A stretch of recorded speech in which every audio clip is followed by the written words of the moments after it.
At the Games Convention in Leipzig, Germany, EA were talking up the new Harry Potter title, The Half-Blood Prince.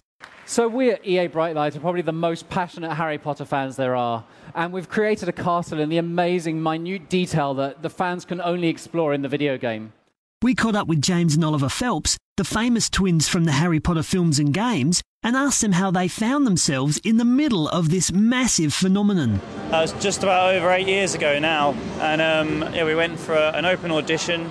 There was God knows how many people, they're going for all different parts in the film. We just went, make it in a film, and it was a day off school. And then, and then 4 or 5 auditions later, after that, then we were told we got it about this time 8 years ago, and then we started shoot 2 days after. The space of like a month, our lives were changed. It was surreal for us because we'd never come from anything like it at all, and then to just go into what it, we knew it would be a big film, but I still remember getting out of the taxi at the car at the first UK premiere, and there'd been thousands of people in Leicester Square who'd been camping overnight most to see what the film was going to be like, and it was just ever since that moment our lives have been different, really.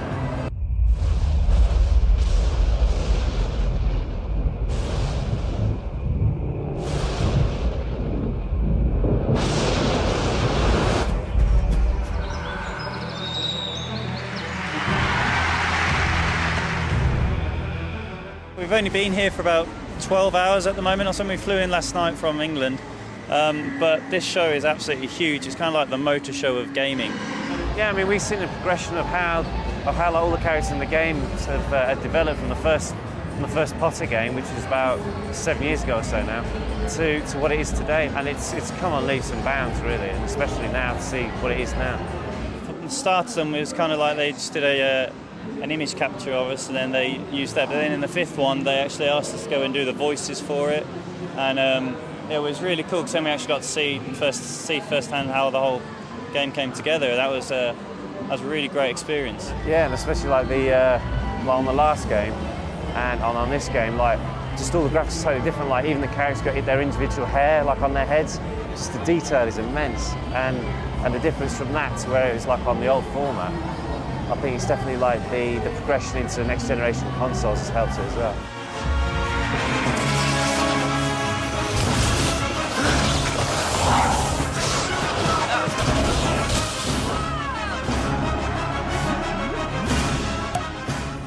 Like it's quite funny, like watching guys, especially like watching yourself do it. Like when like you walk into a wall, you do like an ow, and doing like 5 or 6 different variations of ow and things. You kind of think, like, you see all these, like, you must, like you say, like, ouch and all this stuff. You kind of feel a bit silly doing it just to yourself on a microphone in a room on its own, but then when it's put on, you kind of see that's how everything comes together. So we've never done anything like that for a game or anything, and then you don't see how it's going to be put into the game, like how many different audio levels they've got, but it works out really well, and I suppose it's only when you look at behind the scenes you realise how much effort goes into making a game, especially of this size, but of any game really. And yeah, it's real eye-opener.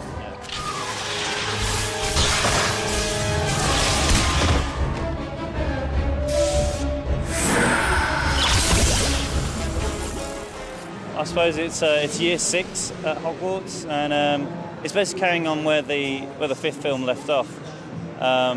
So Harry's godparent had just died, and it was basically like him trying to find himself in that whole aspect. Then another teacher comes in, Professor Slughorn, and and another year at Hogwarts. But I think more of the overall plot eventually becomes apparent in this one.